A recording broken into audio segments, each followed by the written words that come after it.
Okay, so Jeff, we're going to pick back up with 60 Minutes. In 2004, you stepped into rather large shoes, Yeah. picking up the mantle from Don Hewitt at 60 Minutes as Yeah. exec producer. So talk about what that meant and how the decision was made.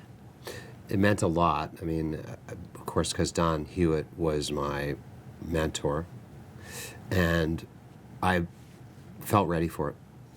I really did. I felt like I was qualified. I was ready. There wasn't a competition for it. It wasn't, again, I never really went after a job. They usually happened. And that's what happened with 60 Minutes. It was time for Don to move on. He wasn't convinced of that. And that was the only difficult part of it. I think he used to say, I want to die at my desk. Right. And but he meant so much to me that I knew that I had to do whatever it took to, sort of help him through the process as best I could.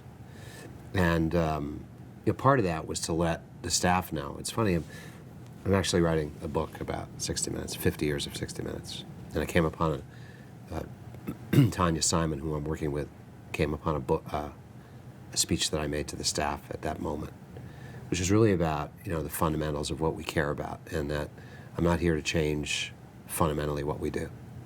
That I might make it a little newsier, a little more current, but it's not about that. What Don built here is brilliant, and it's my job to make sure I carry the torch, and that I channel him, and that I continue to do the things that he taught me to do, that we all care about so much and we have in common here. So taking over from Don was not as daunting as people might think. You're not supposed to replace the legend. You're supposed to replace the guy who replaced the legend. But it was just about winning people over, and you do that one story at a time in terms of the people that worked at 60 Minutes. And when they realized that I could help make them better in the storytelling and in the stories themselves, that says everything. That makes a big difference, and that happened one by one. The 60 Minutes 2 story about President Bush hurt me significantly because it was just 4 or 5 months after I'd taken over at 60 Minutes, and it was a lot of tension and turmoil about it. So, it was collateral damage at 60 Minutes, but it was significant. So that made things harder. It really did. The big cloud. Yeah, just a big cloud. It's hard when that happens for everybody in the news organization, not just surrounded by the controversy. One of the things you did was you increased the number of correspondents at 60 Minutes. Can you talk about if you think, is it important to bring in younger correspondents and why? Well, I think it's always important to have a correspondent from each generation. It's sort of what we've had, and I think that that's about diversity too. It's diversity of age, it's diversity in ethnicity, it's race. It's important because as journalists, we're out in the world and we know that we all have our little biases, and if we're all the same age or we're all the same color, it's not good. It's not healthy. It's not the right way to run a news organization. We cover a world that's diverse. We need to be diverse. So I didn't do that immediately. I did that a year later when 60 Minutes 2 fell apart and got canceled, to save as many people as I could. And to save people, including Dan Rather and Scott Pelley and Lara Logan and Bob Simon were the four. And where were they going to go if they didn't come to 60 Minutes? So, that was challenging. The collapse, the cancellation of 60 Minutes 2 was difficult. It really was. There were a lot of very talented people that we tried to save, and we did save most of them. Could you talk a bit about working with some of the correspondents? Sure. Ed Bradley. Ed Bradley. See, I called him a lot to his face, the coolest man on earth. He really was. He was. We talked about him recently because of Ali's death. Ed had it all. He was born with a Cronkite ability. I don't think anybody else other than Cronkite in our history has had, which is that he had that ease on camera, and he was just credible. And that's something you work at. I don't want to just say it just came to him. He worked hard. But he had a credibility and that I really don't think anybody else had but Cronkite. You just believed him. And, you know, he's a wonderful guy. I just loved working with him. He, you know, at 60 Minutes, too, I'd worked with all of the correspondents. I'd known them from 60 Minutes, so I knew them all from years before. But he was actually the hardest sell when I took over. I expected him to be the easiest, but he was nervous about it. You know, what's going to happen? Don's gone, Jeff's coming in, okay, I know, but I don't know, I'm uneasy about this. And so he wanted me to get Phil Scheffler to stay on and be the number 2 for a while. And then he realized as things went on that actually it's okay. It's working. And I fixed some of his stories, and I think he came around big time. And, you know, he was, he could ask a question without being as aggressive as Mike, but get the same thing across. And he brought another dimension. He was a gentleman, but he was a great journalist. And again, that ability to listen to what's being said and respond to it rather than go to a list of questions. He was just the best. You talked about Mike Wallace already, but again, he had been there since the very beginning of the program. Yeah. So was there any resistance from him? No, Mike and I were very close. He was fantastic. He was so much fun. He really was. You know, he embraced it. He helped me.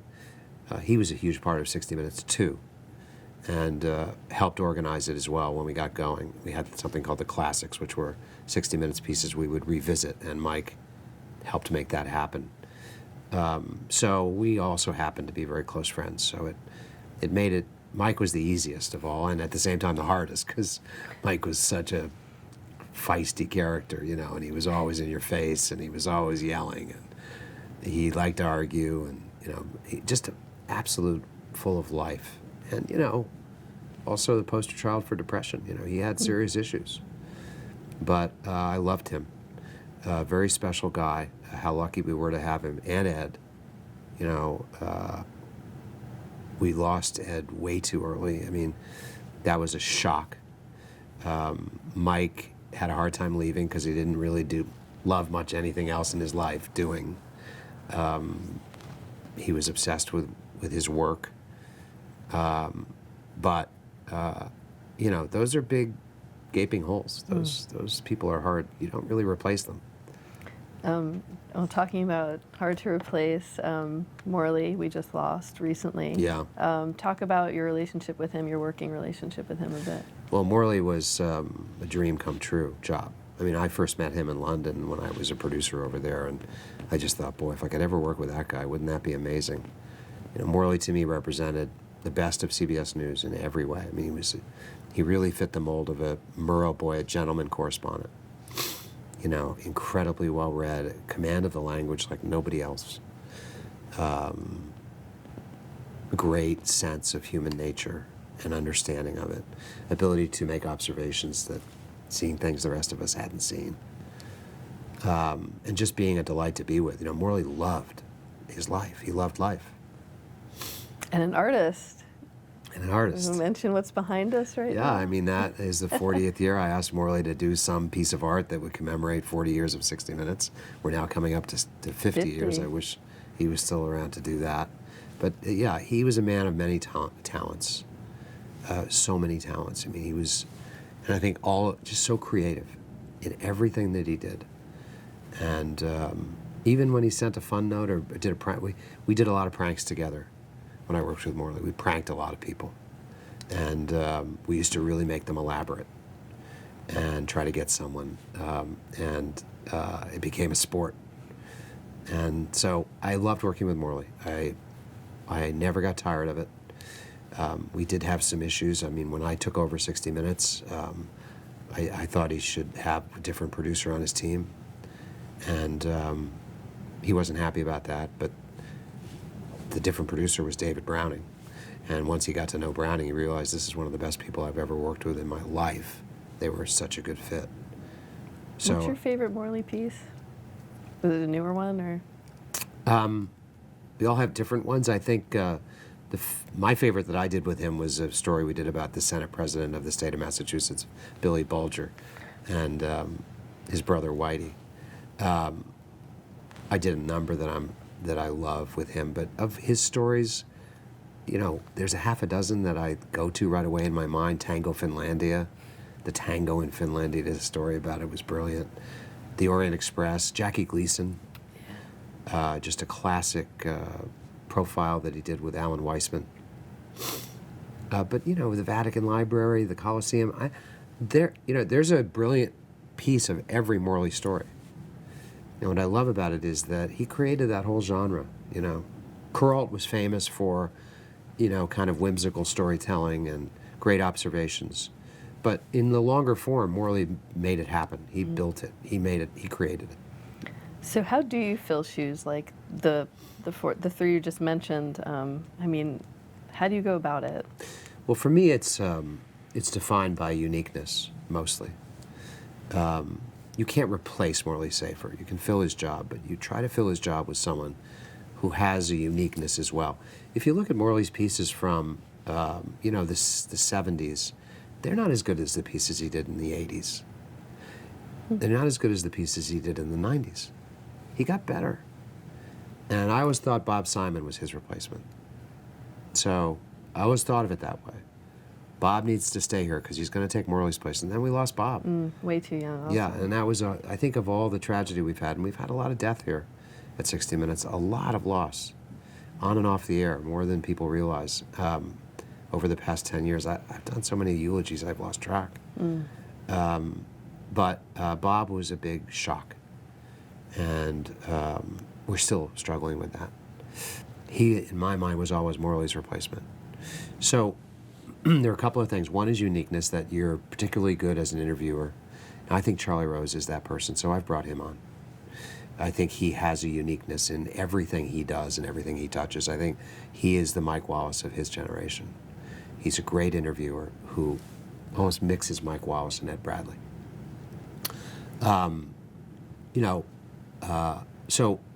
We have Nora O'Donnell working with us now, and she brings a lot that's unique as well. She's a very good interviewer. So each of them, Anderson Cooper. I think Anderson Cooper is one of my favorite correspondents. I think if you look at those people who are sort of now and Scott Pelley, my gosh, so I first started, I asked Scott Pelley when I was executive producer, we had him move to the White House to be the White House correspondent. I brought him to 60 Minutes too when we started there. I'd like to tell people I built a whole career around hiring Scott Pelley.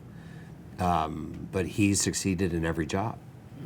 And how unique he is. He can tell a story and do a great interview, and he can report. Steve Kroft, again, this is a guy who can tell a story like, he's in the upper echelon of writers at CBS News in our history, in the top 5. He's that special. And Leslie. And Leslie Stahl, who has more experience than almost anybody who's ever done this. And I think Leslie Stahl, I feel so lucky. One, because you know that she's going to pour herself into every single story as if it's her first. And part of that is just the joy of doing what we do. She's just naturally curious and excellent. She was just excellent. And what a pro. So, and also very feisty. She's upset that we didn't run one of her stories last Sunday, and she's looking for me right now, and I'm hiding in this interview. She's going to look for me, and we're going to argue about it. But at the end of the day, I just love her. So, think about her. This is someone who really has a very unique. You don't mix her up with someone else on the air. Right. She's distinct. Andy Rooney also. How do you or will you ever have a replacement for Andy Rooney? No, again, that's someone who was such a good friend as well. And look, he was 92, so everybody always says, well, he had such a full life. It didn't make me miss him any less.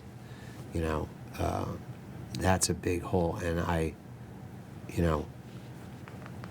don't know, I just loved him because as a person, there's almost so few people, and I think it's a trait that we all look for, that are authentic. You know, people used to ask me all the time, what's he really like, Andy Rooney? You know, and you know, recently I've remembered the story that I told at his eulogy, actually at his funeral, which was we were at the Super Bowl together at a party years ago, and he had his maker's mark on the rocks. We had cocktails, and I saw someone I wanted him to meet. I said, Bruce, you know, Taub. He was Andy, you need to meet Bruce Taub. He's the CFO of the CBS television network. He's the guy responsible for, he signs your check every single week. He's responsible for all the money at CBS. And Andy, without losing a beat, said, well, nobody's perfect. And he took a sip and walked away. And that's the way he was. He liked being Andy Rooney. He really did. And he was true to form, on and off the air. Not a phony bone in his body. Other than you've mentioned authenticity, you've mentioned being able to listen, to follow through, what are some other key traits of a great reporter? So, by the way, he was an absurdist. Yeah. You know, which is really important too. You're skeptical, and he notices the absurdities in life. And if you look at him, he was never ideological. But he was an absurdist. He'd find something that just didn't make sense, that we all experience all the time. He also got himself in a lot of trouble. You know, and I think part of what we do as a historian of 60 Minutes, I see how our culture as a society changes so dramatically. I mean, he got in trouble for saying awful things about gay people. Right, homosexual tendencies or something. Yeah, then he got in trouble for saying an awful thing about Kurt Cobain, who committed suicide. It was, I never heard of Nirvana or something. No, it was like, I never heard of the guy. Right. Why'd he kill himself? He had a great life. Well, maybe you know he had a disease. Right. Who knows? Drugs. I don't know. But you know, we're so different about how we look at these illnesses. Right. Whether it's addiction or whether it's mental illness, than we were 20 years ago. I think that's an outcome of the wars as well, by the way. We're much more aware of mental illness and brain injury. Something else you did at 60 Minutes during that time was 60 Minutes Overtime. Why did you think it was the time to have the website and have a digital aspect? Well, so much happened before that. When I first joined, I entered into a deal with Yahoo, which was 2004. And it's hard to believe it, but in 2004 /5, right around then, there was you couldn't play video very well online. It just didn't, we hadn't arrived yet. There wasn't broadband, it was hard to play video. It would stall, it would get all screwed up. But we started with a deal that they would get clips from us. And in the second year or so, I think it was like 2006, that we were getting 125 million hits a year. That was a lot. There wasn't any money to be made, and CBS wasn't happy about that. Why are we giving them a martyria? Well, for me, it was promotional. It was great. It got our name out there. It was on a front page all of the time, 60 Minutes, but nobody appreciated it at CBS, and we ended the deal because of that. And but we always wanted to be as aggressive as we could on every front. I always believe that I don't really care where people are watching it, 60 Minutes. I care about how we put our stories together. Our focus is on the content, and it's not going to be on broadcast television in the future.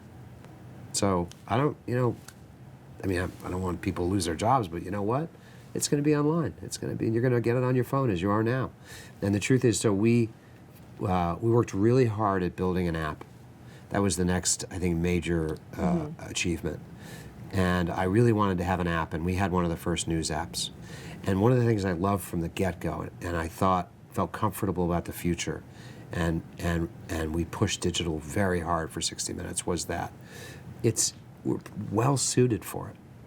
You can watch a 14-minute piece on your phone. Great. You don't have to watch the whole program. You produce the program. You decide if you want to watch 2 stories, what they should be. We'll give them to you. They're all there for you. And it worked. And we launched that app, I think, very early on in the app business, and it was number 1 from the beginning. And that was great. That was exciting. And the idea that we can reach an audience that isn't willing to make an appointment at 7 o'clock on Sunday. And if you're in the television business, you better figure that out. Right. Because, there's a whole generation that they do not want to make an appointment to watch TV when you decide they should watch it. That's over. Not for the majority, not for the vast majority of viewers. We still get a huge audience at 7 o'clock. But I want to reach those people, because I've always believed that our program, every story, is going to be interesting to every age group. Mm-hmm. And I know there's big family viewing, and we take that very seriously, because it's G-rated, 100%. We don't want to offend people when they're watching with their kids. And so, but I really do believe that we need to be on platforms where people who aren't going to make appointments with us are going to see it, and eventually everybody's going to see it that way. So the app was I think the next most significant thing we did. Mm-hmm. Not that long after that, Bill Owens and I were together with a guy named Joe Gillespie, who was a big figure at CNET. I always thought CNET was a great thing that CBS did. It bought CNET. It was criticized at the time for being too expensive, but it was smart, because all of a sudden we had a whole department of digital savvy people. And Joe Gillespie suggested to us that we should produce a web show of some kind. We should come up with another,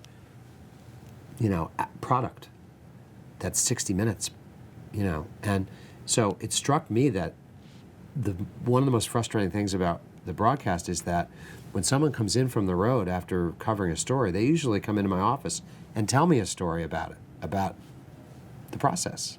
And it never makes it into the story we put on Sunday night. The story. Yeah, a story about the story, something that happened to them, something the producer did, the difficulties they faced, the fun they had, whatever it is. We're not getting it. We can make a whole broadcast out of that, podcast out of that.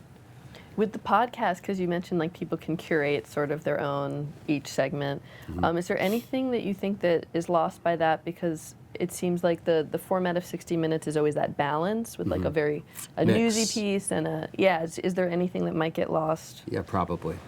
But that doesn't concern you? It doesn't, because you can create your own mix. Mm-hmm. And I just feel like it's, we're story driven. We do terrific stories. We do work hard on the mix. Sometimes though, you know what? We've just got 3 news stories we've got to do. So the mix is overrated a little bit. I think that sometimes it doesn't have to be a hard story with a soft story. It can be 3 hard stories, just of very different, areas that are fascinating. We've had some of our most intense, difficult broadcasts. I remember one that we did about credit default swaps. Imagine a television story about that. Nobody would do that. We did 2 parts, and it was one of the biggest audiences of the year. We do solid stories. We did 2 parts on ISIS in Syria, and in our season premiere, and got one of the biggest audiences of the year. So I think the mix is overrated. We all feel better when it's a nice mix, but I just want good, solid stories that are compelling, and once you start watching, you can't stop. So if you're on the app and you're looking at something and it's compelling, great. If you want to pick a story about a profile of somebody to watch with it, great. If you're just watching one because you're on a bus for 10 minutes, 15 minutes, even better. So Overtime really provided an outlet that became even better than we thought it was going to be. It's evolved into, and I hope, because I hate to think it should ever go into a formula of some kind, into a great outlet. People get into it. They love it. They think about it. So coming back to 60 Minutes. And by the way, I think it pulls the curtain down a little bit. People get to see, how does this program come together? What are these people like? They meet producers. They meet our graphic artists. They meet editors, and I like that.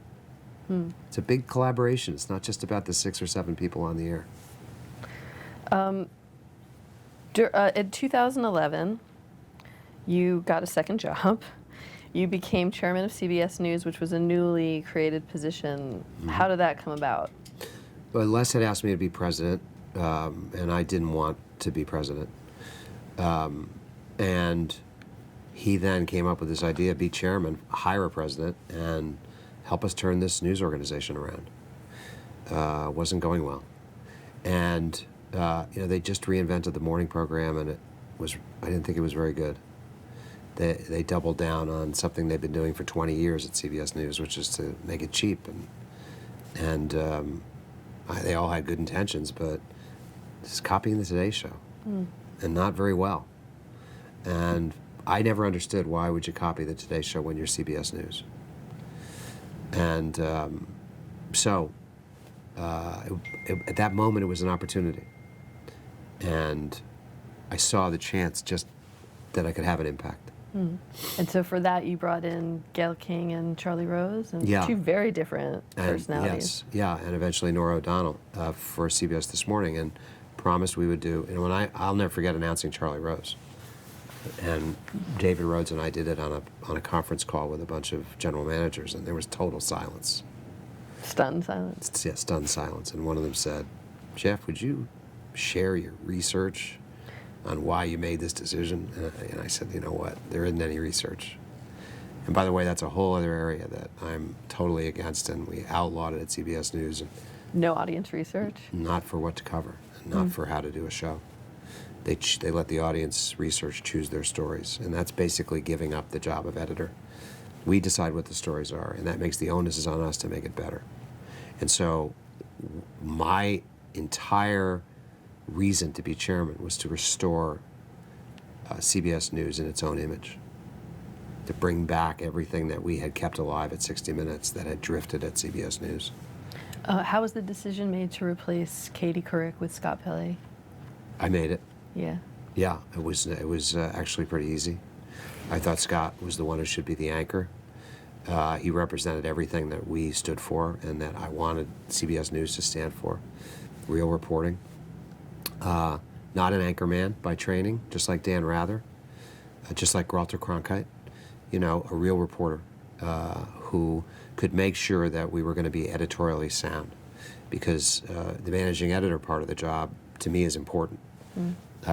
Scott has been outstanding at also being the managing editor, making sure that the content is in keeping with our identity at CBS. So that was important, but then rebuilding the morning from the ground up was probably the most challenging thing to do.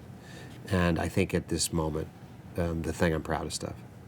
And Face the Nation, too. You expanded to an hour. Yeah, and David Rhodes did most of that hard work to expand it to an hour. He gets a lot of credit and deserves it. And Bob Schieffer. When we took over, when I became chairman, the one thing that I pushed that I thought was important was Sunday on CBS. That's what we're proud of. That's what we want to build everything else around. We had Sunday morning, we had 60 Minutes, and we had Face the Nation. 3 quality programs, and there's Bob Schieffer. Why is he in third place? Maybe we should just be focusing our energy on him. Help him get better. Just help him be him. Because he is a gem, he is a treasure. And so, I think we're very proud of what happened there too. I'm proud of the whole organization. And I said original reporting so much in my speeches to the group that Dave McCoy made it the slogan for the whole network, which it still is.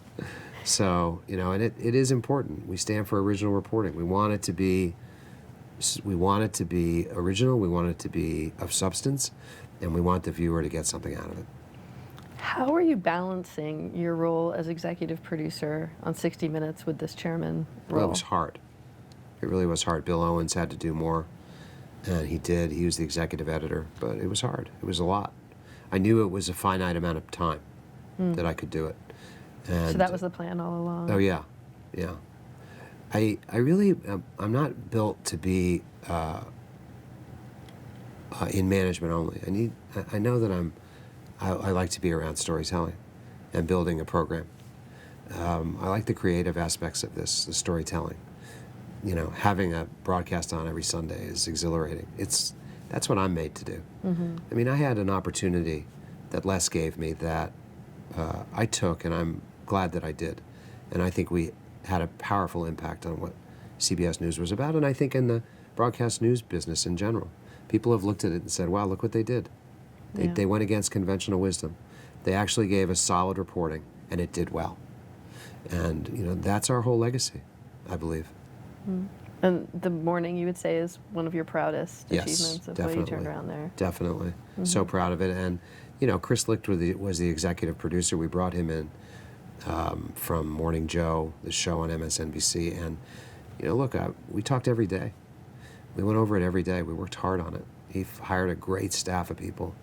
They're exciting and energized, and, you know, everybody was into it, and it was fun. It was fun. We had, you know, the ability to create something from nothing, basically. And, you know, and Les gave us unbelievable support. I remember before I even took the job, we wandered through, Allison Pepper and I, through the old broadcast center and came upon this huge big room that wasn't being used well at all. And I just thought, my God, this could be the studio for the new morning. They were over on Fifth Avenue. What are you doing over there? Come back to the broadcast center. This is actually where Murrow worked. You know, we should be here. CBS News, this is us.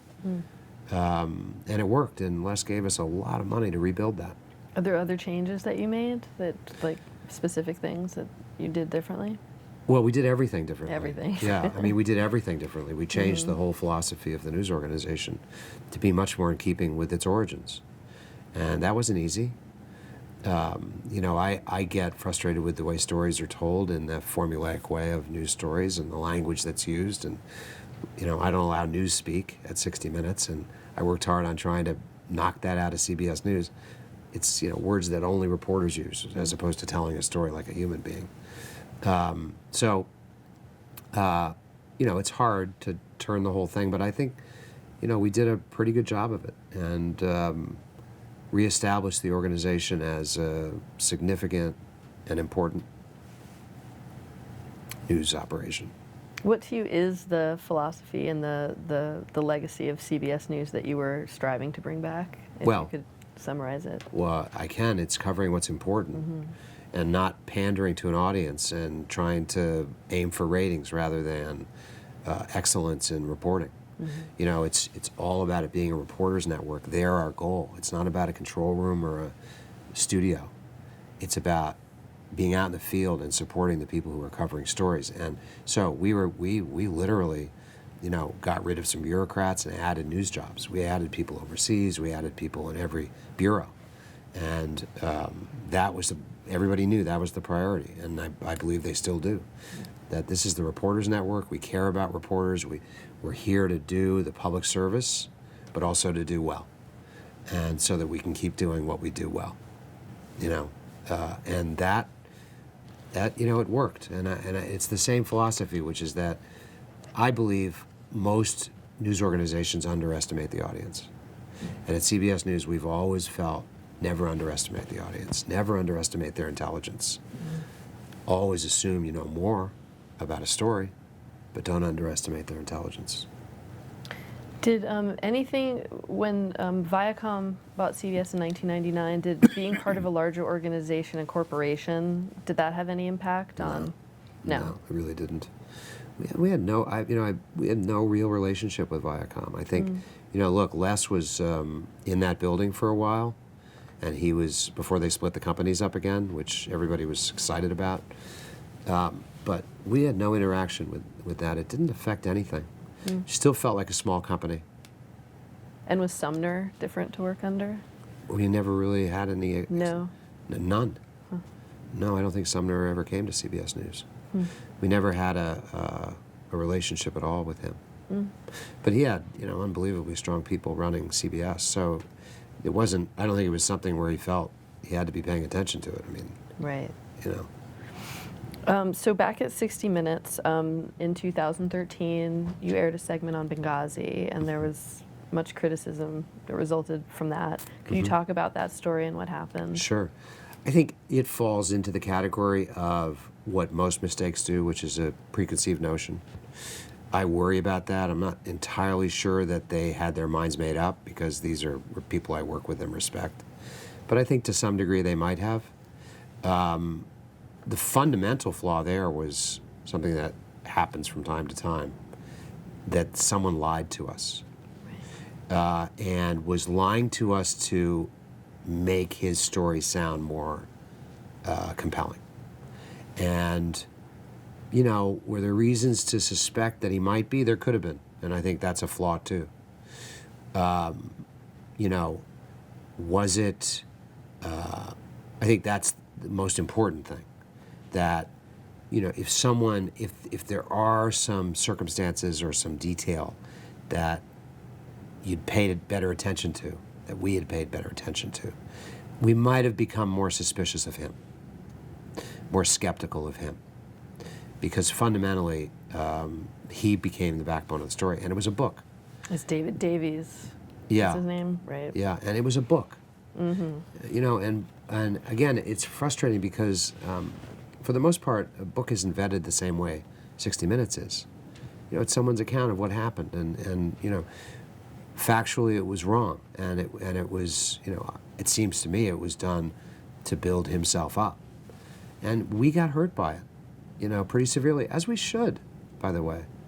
Was it preventable, do you think? I think it's always preventable. In hindsight, that's easy to say because, you know, you're going to make mistakes and it's going to make you more vigilant. We don't make many. You know, I think that's, in the time I've been running 60 Minutes, that's the one. There have been others, you know, where less consequential, but ever since I've been in EP, that's the one. It's almost 20 years.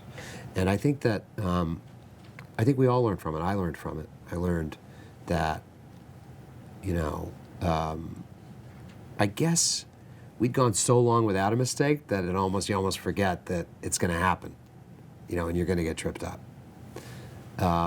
But at the same time, I think that you really have to know how to apologize and clear it up as well. Talk about that, about having Laura Logan go on and issue a retraction, basically. Yeah, I mean, I don't know what else to do. And that's one of the things Don Hewitt said, and I don't think was done well with the Bush documents story, that when you make a mistake, own up to it. I mean, you know, we got criticized for not owning up to it enough, and I'm sure we could have done that better too. And then you're in the fog of it, you know, and you make another mistake. And so I do think that, and it gets loud when you're in a big controversy.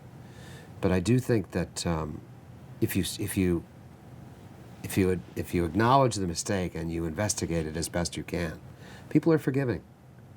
You know, and I think, you know, it's one of the things that my friend Josh Howard at 60 Minutes too with the Bush documents, he said, let's just apologize and figure out how this went wrong and tell people about it. That's the lesson Josh and I both learned from Don Hewitt. You know, get out there. I mean, you know, 60 Minutes had some moments once Don went on to apologize for a story because nobody else would go on because he wanted to do the story, or Phil Scheffler wanted to do the story. And it was a story about what they called a mule, which was drugs being, you know, ingested in a condom or something, and taken across borders. Well, it was all made up. So Don actually had to go on TV and explain it. But, you know, we learned from that, and that people expect you're not perfect. And you're going to make a mistake, but you better damn well explain it as best you can. Were there disciplinary actions taken after that? Yeah. Laura was suspended, and Max, her producer, was suspended. And I think basically because, as I look back on it, that when the criticism first started to come up, they should have been more willing to consider it. And they doubled down. And that is, I think, the other area where you get in trouble, when you start to get criticized. And I think that's a lesson for all of us, always will be. Be prepared to accept criticism and investigate it. Were there any other changes to protocol here after that, or is it just something no one will forget?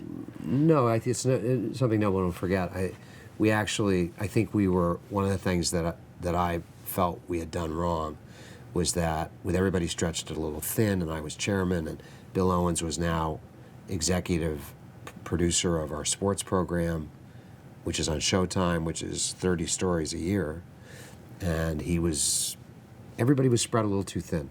We'd expanded to the app, we'd expanded digitally, we had overtime, and yet we didn't add positions. So the supervisory roles were we always like to think that we don't have a big hierarchy, and we don't. We're all connected to the stories. But I think that hurt us, that we shouldn't be stretched too thin when it comes to something that important.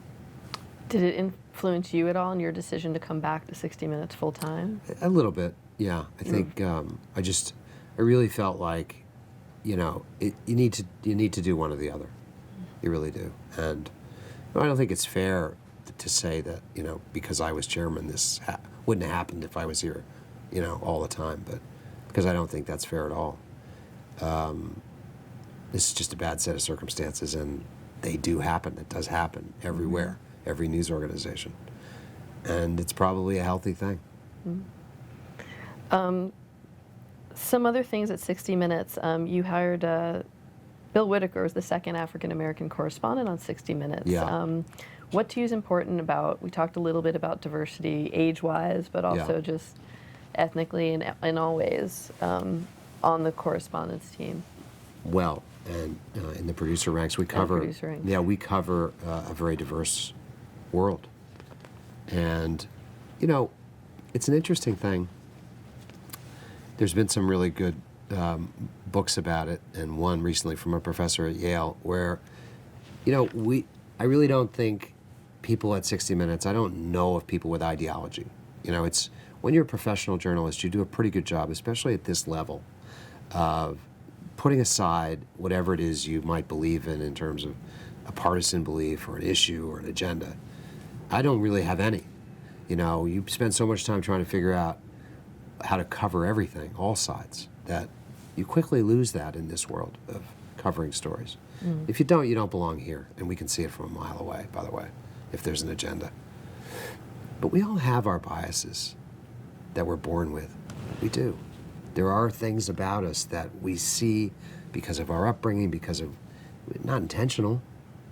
So I think that's the fundamental reason in terms of being a credible witness to what's happening in the world, that you're witnessing it from the different perspectives that mean diversity, that you're diverse, that we have, people from every kind of ethnic background, age, and color.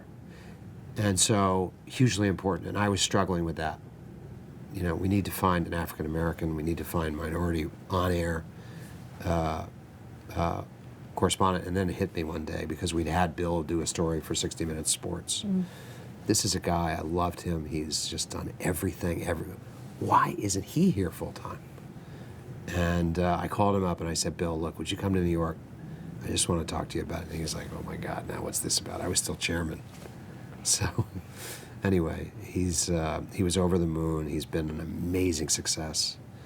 And just so proud of him and what he's been able to accomplish.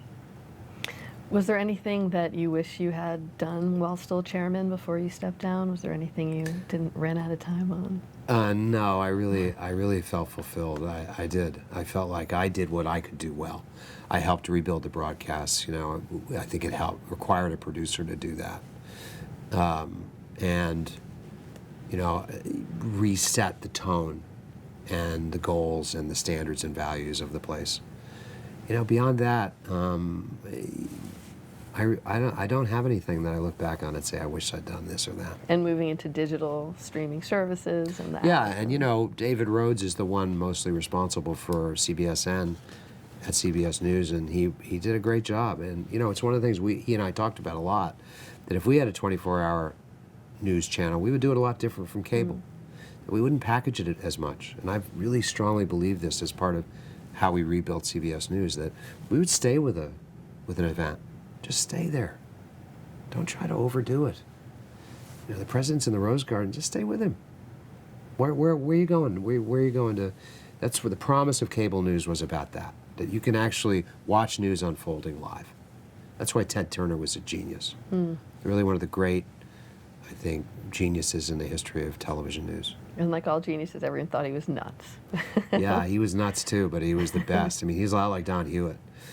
Just full of energy and ideas. A lot of bad ideas, but a lot of really brilliant ones. What do you think has changed most about the way people seek out and receive news since you started?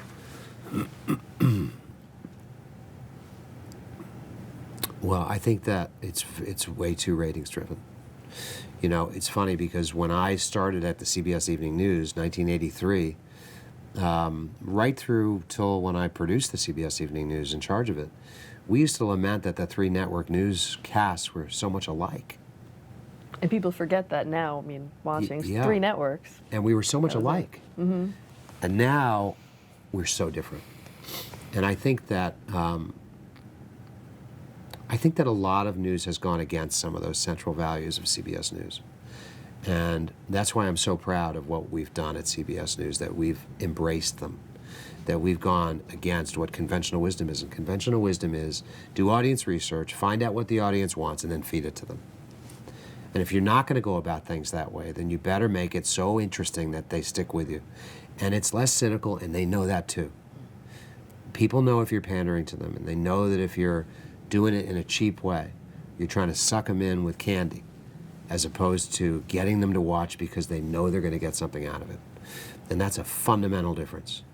And I think there's very little of that in television news today. And I think on prime time, it's really hard to find. You know, a lot of it is celebrity, a lot of it is crime, and those things are cheaper, and some of them are done really well. But it's not about what's the best journalism to help us better understand the world we live in. And that's so much about what we're supposed to be about. It's just harder to come by. It shouldn't be. In a day and age when newspapers are dying, and they are, where there are cities all over this country where reporters aren't working their way through files at City Hall trying to find things out. They're just not. The same thing has happened in television. And, knock on wood that, we protect the places that still care about real reporting.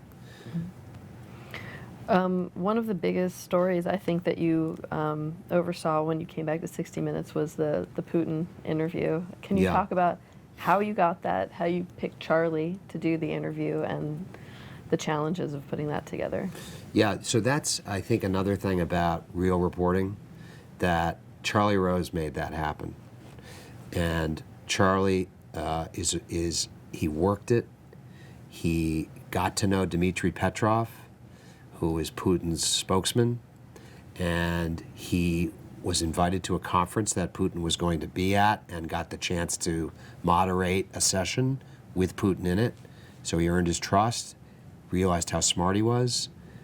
Charlie and I go about pushing for an interview by also telling them you can have the full hour of Charlie Rose, which is now on Bloomberg and goes all over the world.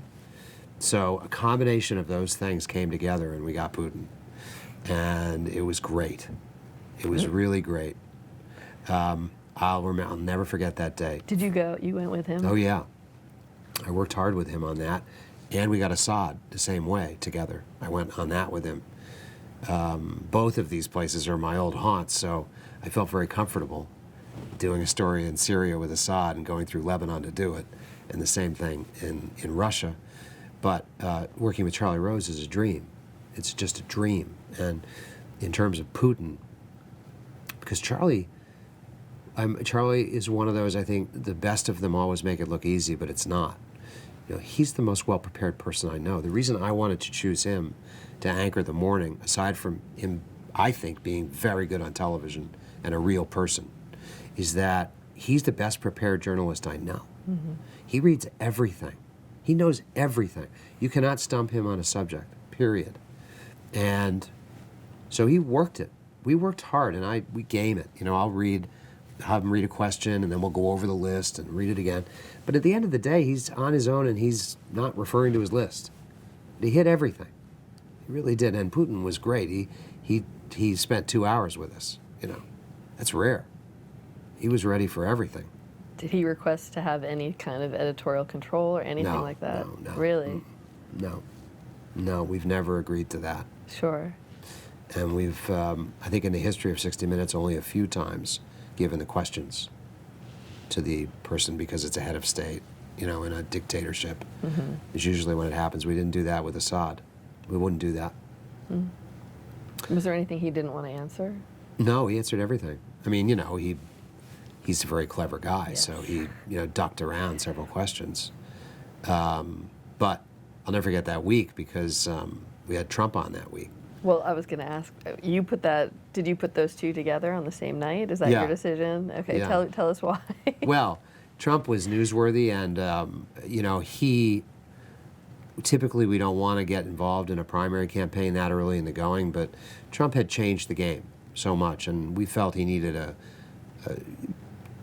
good 60 minutes grilling. That was fair and yet tough, and I think he felt the same way. So, we thought Bill Owens and I, wouldn't that be the most amazing night? We'll have Putin in 2 parts and Trump in 1. And it worked out. Now, Trump still talks about the night he was on 60 Minutes with Putin. They were like 7,000 miles apart, but that's Trump. And it was amazing. And yeah, I mean, they both got tough questions, and they both, I thought, handled them and answered them. And Putin, it turned into an evening. I mean, we walked into the room next door with him, and it was they brought one dish after another and another, and we spent hours with him. You've been covering presidential elections for a long time, and I mean, you did a great piece with Ross Perot way back. What do you think about how TV news has handled presidential elections, and what can we learn from these sit-down interviews? Well, and I've also, at 60 Minutes, I think, been involved in 60 Minutes too, probably as many as 15 interviews with the President of the United States. I mean, a lot of time in the White House and at Camp David. I think that, from my perspective, I get frustrated to this day that there isn't enough substance in the coverage of. I'm proud of CBS News because I think there is. I mean, I think, you look at some of our coverage and our reporters, and I'm talking about Major Garrett and Nancy Cortez, who have done the primary coverage, and John Dickerson, who has been spectacular. You'll hear substance in it. You'll hear an issue, a moment where they stand on certain things. But that, to me, is where it's becoming more theater than it should. It probably always does.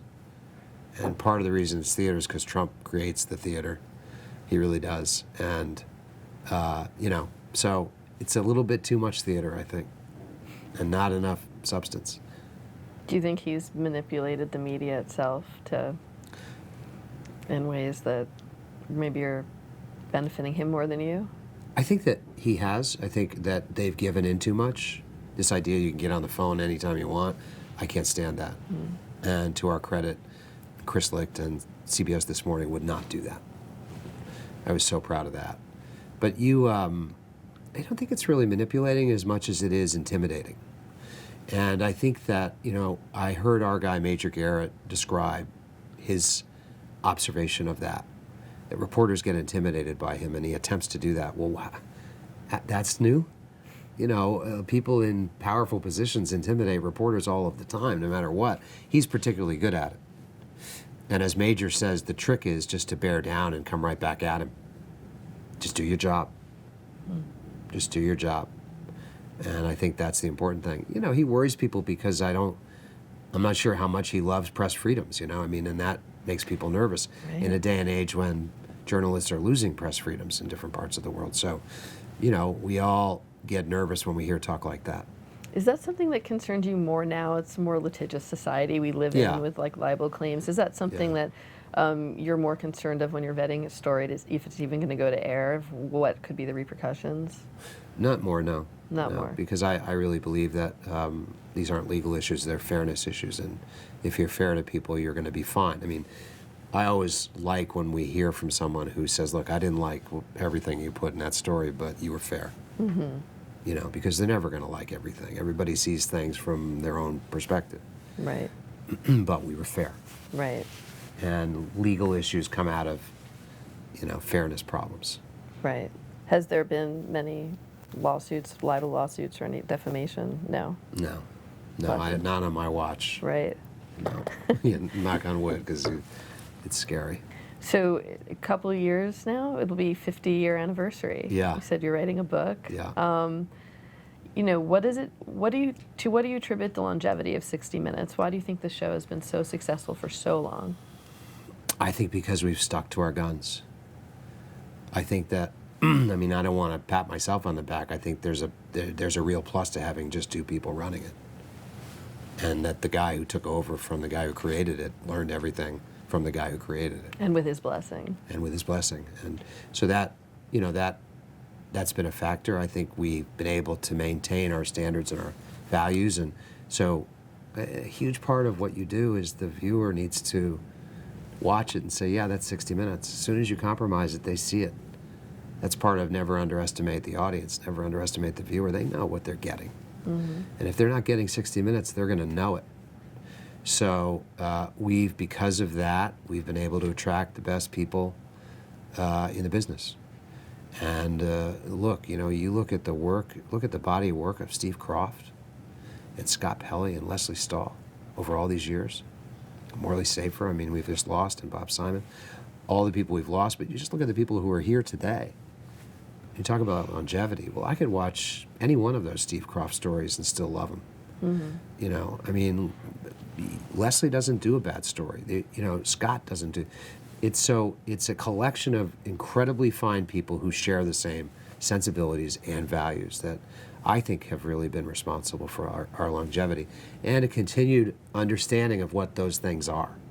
Because as soon as you lose sight of them, it's fragile. It's really fragile. People don't realize how.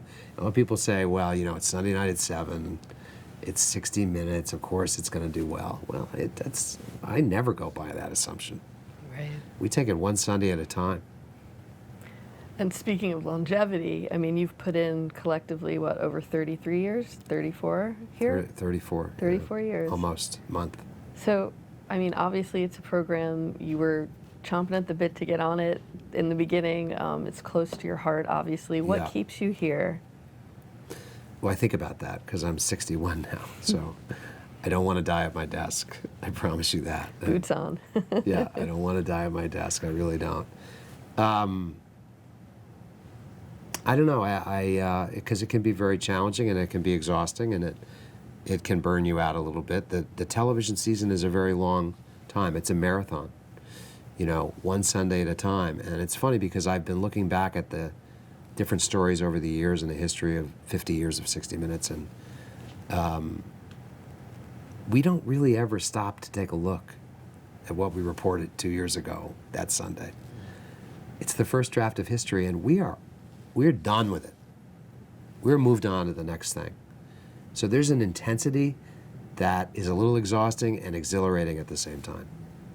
And look, our broadcast is still at the center of things.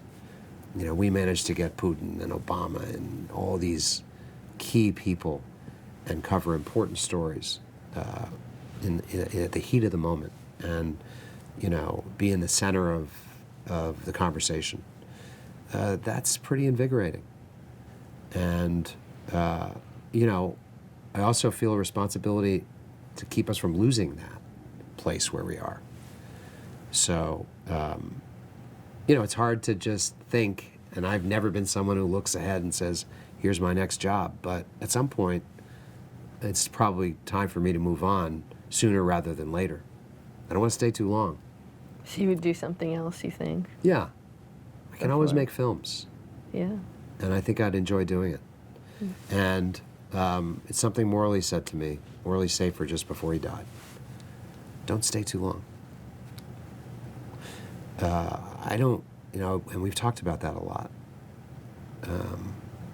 I don't think Morley had regrets. I really don't. But that was his advice to me, literally on his deathbed. And I think part of that is move on when you're in your prime and you still have the ability to start something else that might be related but interesting and a little different. So I'm open. Call. Yeah. What was the most difficult thing, the most difficult part of your job as EP of 60 Minutes? What do you say the hardest thing is on a day-to-day basis?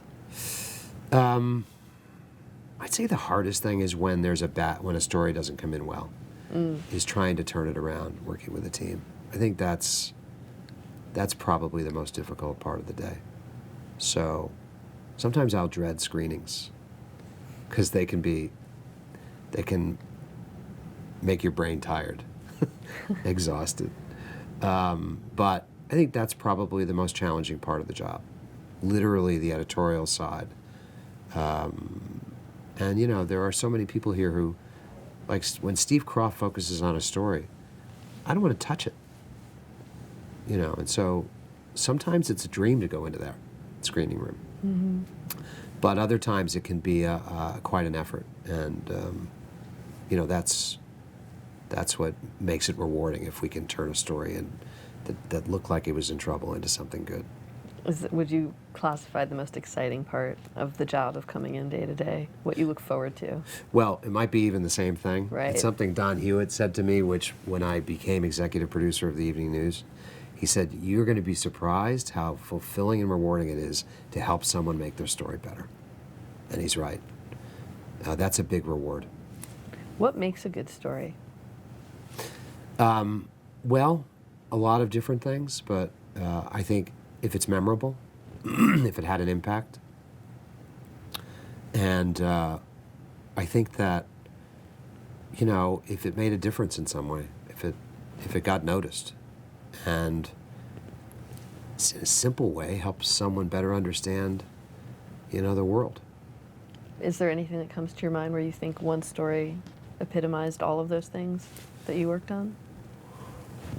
People ask me about individual stories. I can tell you that this year, it's easier for me to look back on this year because, as I said, I'm getting old and I'm focused on next Sunday.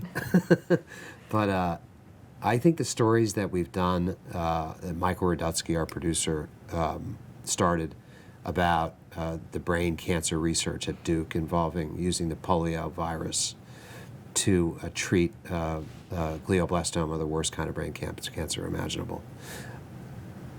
To me, that has I grew up with a brain surgeon, and my dad never operated on glioblastoma, or just chose not to most of the time, because he felt it's a 6-month death sentence. If you're going to have an operation, it's going to be 7 months, and you're going to be miserable during that 7 months, as opposed to having most of it without the treatment. Okay. So I grew up hearing about this horrible cancer in the brain. And my dad died 2 years ago, and I wish he could have seen these stories. Because to me, this is probably, talk about important stories that we've done, what's happening in this research of immunotherapy and the use of a virus like the polio virus to actually dissolve the worst kind of brain cancer away is stunning.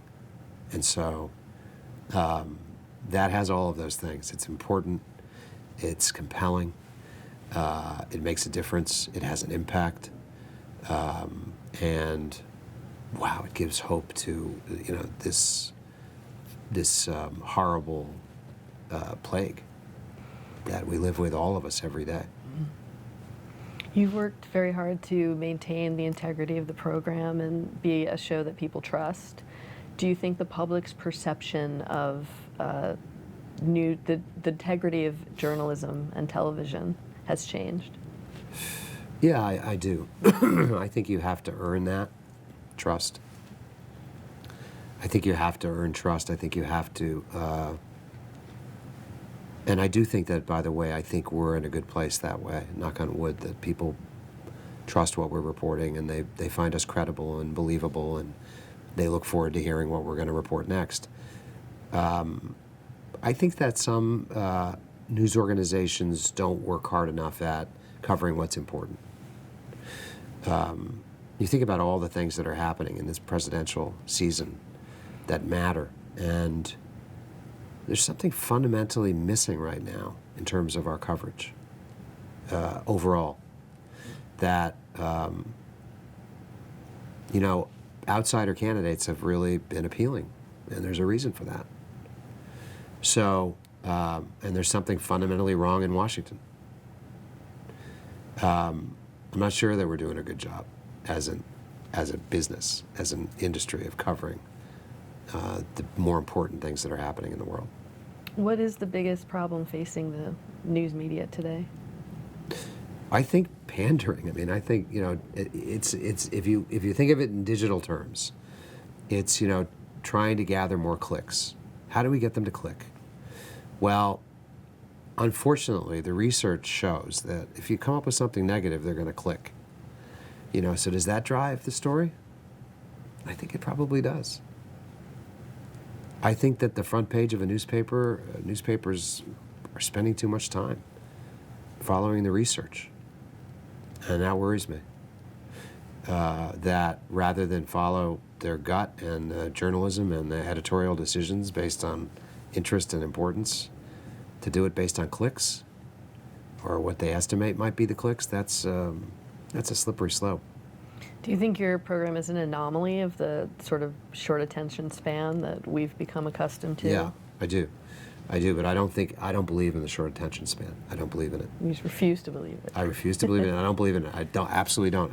I believe that if you just take someone in their 20s and you give them something compelling that's 20 minutes long, they're going to watch it. I just don't believe that somehow they need to have 2 minutes because that's urgent. I don't buy it. I buy what TED Talks proved, that it's 17 minutes. It's perfect. It's like the distance between home plate and first. It's not. I don't buy the short attention span thing. I just don't. I think it's a mistake. And I think that, look, there's so many good things that are happening because of the digital technology. So many good things. I think news is going to get better. But I think we're in a period now where, because people aren't making money, they're seeking out clicks more than they otherwise would. If people had talked about ratings the way they do clicks in the days I joined CBS News, they'd be fired. It wouldn't go over. Get the hell out of here. We're trying to cover the news here. And so I do think that when the day comes that more money's being made in the digital world, hopefully the goals will change as well. And so it really doesn't worry you that television might not be the traditional television that we all grew up with a box and you sit in front of your TV with your programming can work in all these different platforms. Yeah, absolutely. I do believe it will. Well, our job is to make sure that we're doing a quality job of putting 60 Minutes together. Other than the website and the podcast and the apps, is there other plans in the works for entering that world? We're always talking about it. We don't have anything yet that we've devised, but we're always talking about it. We are also talking about doing documentaries more often and going into that world a bit. There's a lot of potential here. At the same time, I don't want to stretch it too thin. I think it's easy to grow too quickly or too much and lose what it is you have that's special. So we have to be careful with it, but there's a lot more we can do. To what do you attribute the longevity of your career? God, I don't know. I mean, I guess I feel blessed that I've been at CBS the whole time. I think I was a good student here. I studied it carefully, and I think that's helped. But I don't know, just really blessed with amazing people to work with, who taught me and who I still learn from. Other than, Don Hewitt and some others you've mentioned, would you say you had a mentor? No, I had a role model. It was my father was my role model. I got the chance to say that publicly in the front page of the Boston Globe once. And it was the best thing that ever happened. It was when I took Don Hewitt's place. And they said to me, "Is Don Hewitt your role model?" I said, "No, my dad's my role model." And of course the Globe loved that because my dad is a neurosurgeon in Boston. So they wrote that up, and it was a very fulfilling moment to be able to say something about your father and all his friends are reading it in the paper. That was a dream come true. What's the most important thing he taught you?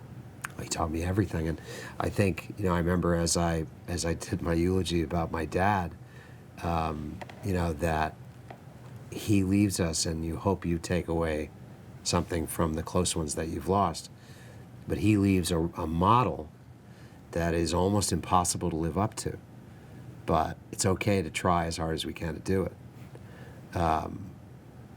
He was very kind. He was incredibly successful. and very prominent as a neurosurgeon in America, and the most humble man you'd ever meet, and cared about every individual patient as if they were family. So, so many things about him that I'll never live up to. But as I said to all of his grandchildren, do your best. Because even if you just get partway there, you'll be a better person. What's the best advice anyone's ever given you about producing or about telling a good story? Well, it's got to be Don Hewitt, and he gave me so much advice. I think that, it's funny because he used to boil it down, and he's a better teacher than he ever knew he was, by the way, because he was so, he wore everything on his sleeve. He didn't hold anything back, and every time he said something, you learned something. But the most simple thing he said was, tell me a story. Mm-hmm. That's what every kid in the world has learned for as long as there have been human beings. Tell me a story. And basically that's what we do. And that's what 60 Minutes is. Break it down to its simplest form. And by the way, that works in a lot of different ways because it may sometimes be complicated in getting there, but it should be simple in the telling. One of the things that there's so many things that come out of tell me a story. It's tell me a story the way you would tell me a story, not the way a reporter would tell me a story. Tell me a story that I can follow. Because if the moment ever comes when I lose you, it's it. You don't get to go back and read it again. Don't Right, lose on me. TV. Tell me a story. So the beauty of the whole thing and what he preached is that it sort of touches almost everything we do. Keep it simple, keep it basic, and, tell me a story and tell it well. Is that the hardest thing to teach, say, a younger reporter? Yeah, Yeah. It is. And I think that's why I tell every kid who asks me, is going to college or college age, take whatever English class you can. Find a good writing instructor, and read as much great literature as you can and find some great professors who can help you understand why that's great and that ain't, because you can learn it. You can learn to be a better writer. But I don't think as a culture we're good writers. We don't. It's why the English succeed here. They're better with the language. They just have a better command of the language. We don't, and therefore it's something else I tell kids: get to know and understand how to make the best of this beautiful English language, and you will do well. And by the way, at Colgate, I on a couple of occasions had the chance to speak to the graduating English majors and their parents. And I always talk when I have that opportunity, which is fun. I've done it 2 or 3 times, but I'll do it again if they ask, which is to say, your kid's graduating from college, and it was a big investment of time and probably your money, even though there's a huge amount of scholarship there. And he's an English major. She's an English major. There's hope, There's hope they can do something with that. What would you say has been your proudest career achievement? Oh, boy. I guess I would say running 60 Minutes has got to be my proudest career achievement. It's, it's a big responsibility. It really is. It's a lot of jobs, and it's also a lot of people who depend upon it, who grew up with it, and who want it to be as good as it can be. They're all rooting for us, And I think, there are people who really love it and depend on it. So it's a big responsibility, and I'm proud of it. And what about a regret? I don't know. I have a lot of regrets. There are things you wish you'd done differently at certain moments. I don't know to isolate any of them, but, I've heard people say they don't have regrets, and I just don't buy it. I'd like to have things over again. I mean, I'd like to be able to redo that story or, watch a story that was a mistake again and fix it before it got on the air. There's a lot of opportunity for regrets. I'm proud of a lot of things, but I also recognize that we're all flawed. What stories or interviews are you most looking forward to trying to get while you're still So we in the want, seat? I really want Xi, president of China. I mean, that's our goal right now. That I'm just fascinated by China. I don't think we do enough on China. We try to do a couple a year at 60 Minutes, but I hope we do at least 2 or 3 next year, and I hope one of them is with the president. That would be a great interview. We're pushing it hard, and it's Charlie Rose. He's got the inside track, I think, and so, I only think in terms of what we're working on for this season. So my head is full of what's going to happen in the fall. We're already well into that by now, and so we've had discussions with both campaigns, and I have, about doing a special hour, which I like to do every time there's a general election, having the 2 candidates, or who knows, 3, and just talk about the issues. What would you be as president in terms of this issue, that issue, specific issues that people might still not be sure of. I think that will happen. Yeah, it's going to happen. Yeah. I think they'll both say yes. They've already both basically said yes to that. And we do it either, we're going to do it either September 18th or 25th. Ooh, watch this space. Other than, as you said, take English, in terms of advice to someone who was trying to break into this industry, what is something you wish you would have known when you were just starting out about this kind of lifestyle and this kind of work? The lifestyle and the kind of work, I've never felt it was a real job. So I didn't really look at it as, I wish I'd known that, because I could have gone this way or that way. And I didn't know, but it just happened that you give up holidays, Christmas, Thanksgiving, and you give up sleeping at night to work at night. I mean, it can be difficult, but it's not a real job. The way I think a lot of people think of it, we get to see the world, we get to report on what we see. That's pretty amazing stuff if you like storytelling and you're into adventure. I mean, that's me. I can't imagine a better line of work. I do envy people who go to grad school in journalism. I think I don't think the programs are all that good, but there are some that are pretty good, and I think they learn some things in school that I learned on the street. And but it's a pretty damn good line of work if you want to see the world and be in the center of the news. We have one question, final question that we ask everyone. Sure. How would you like to be remembered? Oh, God, I don't know.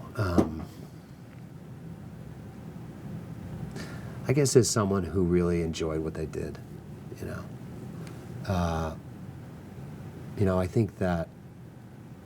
think I've been blessed. I think I've been blessed in a number of ways, and I think that I'd like to be remembered that in this organization that I've spent most of my adult life, that I had an impact on it for the better.